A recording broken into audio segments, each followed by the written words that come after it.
By the end of this video, you understand the science of why porn usage leads to erectile dysfunction. One thing you must understand about psychological issues is that one stimulus does not cause the same response in everybody. So in the case of trauma, for instance, two people can be in the same house that got burnt and they both escaped. One person will develop PTSD and the other person will not develop PTSD. The reason is because they might be in a different state of mind during that event. They have different coping mechanisms, their biology is different, and several other reasons. So it is the same with pornography. Several research have shown that some people use pornography and after a short while they develop erectile dysfunction, while the other people who have been using it for long and yet they don't have erectile dysfunction. So in every case where you see someone having erectile dysfunction, there is a science to why porn usage leads to that, and that's what we're explaining in this video. Before we go into it, I want to first lay the foundation of the neuroscience behind arousal. There is something called the Coolidge effect, and that term was coined out of an encounter that the former president of the US, Calvin Coolidge, experienced with his wife. So he and his wife visited a poultry farm, and the tour guide in that poultry farm told them of how often the rooster used to meet with the hen, and his wife, that's the wife of the president, told them, go and tell that to my husband. She was signaling to him that they need to do it more often.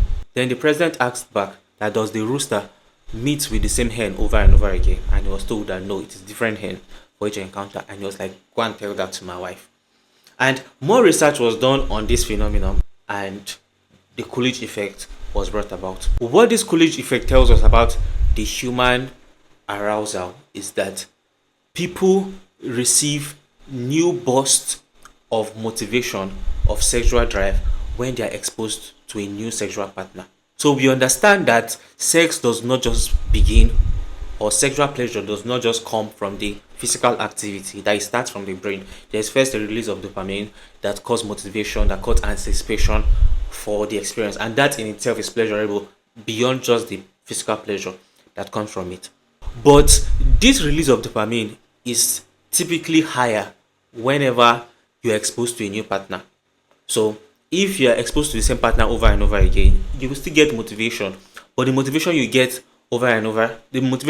when you experience a new partner is significantly higher than when you are with a partner that you have been with over time. I guess this can even explain why people cheat, but that's not our focus for this video. This Coolidge effect that happens in us, it's actually something that was evolutionary very important, because if that was not existing, we will not have the genetic diversity that we have currently, because people will just keep staying with the same partner and breeding the same line of breed and all of that. But the fact that there is a drive, there's a higher sense of reward when people explore new partners, so it was necessary for us to get to this point where we have a whole lot of genetic diversity.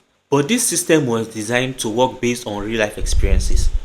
And if you even look back in time and how people were experiencing new partners, like the highest amount of new partners you are going to have is just from the people around you.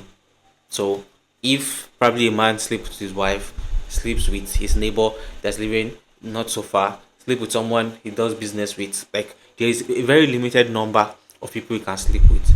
But it is not the case in our world, and that leads me to the second part of this video. Remember I told you that the Coolidge effect thrives on novelty, that every time you are exposed to a new sexual partner, your brain releases more dopamine than it's normally released with the partner you are used to. But when it now comes to the internet and pornography, you see an unlimited number of new sexual partners. So when you see this partner, your brain gets excited more than it normally does. Then you see another new partner, you get more excited than it was. Then you see another new partner, you keep getting more excited. And for every time your brain is getting this excited, it is adjusting the level of dopamine release you must get in order to feel sexually excited. So if you have seen so many sexual partners, by the time you go back to your normal sexual partner, which probably is no longer online and is now a physical person, you no longer experience excitement because you have seen too many new sexual partners, and your brain has now adjusted to that level of excitement, and your current sexual partner becomes very boring to you. In addition to that, your brain gets conditioned and attaches sexual satisfaction to some set of activities, which in this case is looking at screen, sitting alone, and hand stimulation, for instance, which are the things that naturally give you that sense of high sexual satisfaction. So here you are now, just at will, moving from 0% level of arousal to 100% level of arousal, even more than 100, because you are seeing novelty every time. And this is not what is applicable in real life. In real life, it goes from the point of motivation, anticipation, before you get to the actual experience. I guess from this you can see the link already. You can see how this whole scenario and this whole porn usage and the activities around it and is readjusting your brain away from what you will have naturally experienced with an actual human. So of course, when you go to meet a sexual partner, they are not novel. It's not something new. The dopamine trigger will not be as high as it will be. It is not a screen, or the person you are looking at is not a screen, which is what you are now used to. And the arousal will not go from 0 to 100 all of a sudden. Like, you have to build all of that. So because there is no much reward in this activity anymore, you will not get as much arousal as you should have gotten. Now, when we talk about erectile dysfunction, it's not as if the person cannot get erection at all. It's either that they will get it and lose it very quickly, or they get an erection but it is not firm enough for penetration.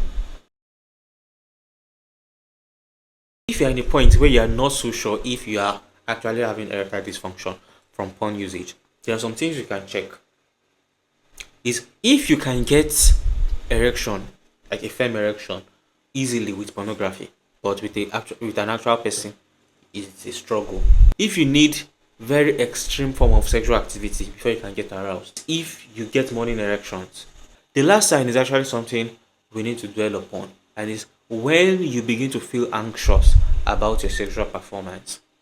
That can also be a sign, because you'll have gotten to a point where you now anticipate the fact that you might not get a firm enough erection, and because sex, like we said, is primarily a psychological activity before a physical activity. So if your brain is not settled, if they are filled with so much anxiety, it will now be a self-fulfilling prophecy, and you will not get the erection that you want because your brain is not settled. The good part about all of this is that several research have shown that people who have porn-induced erectile dysfunction, if they stay away from porn for a while, their brain will begin to readjust. So if the set of activities you have been doing are what have rewired the brain into what it has become currently, if you begin to do new set of activities, your brain can also be rewired again, and you begin to delight yourself in actual sexual experiences, and your life will not just be centered around the level of satisfaction that you can get from porn. So if you have been looking for one more reason to quit pornography, this is it.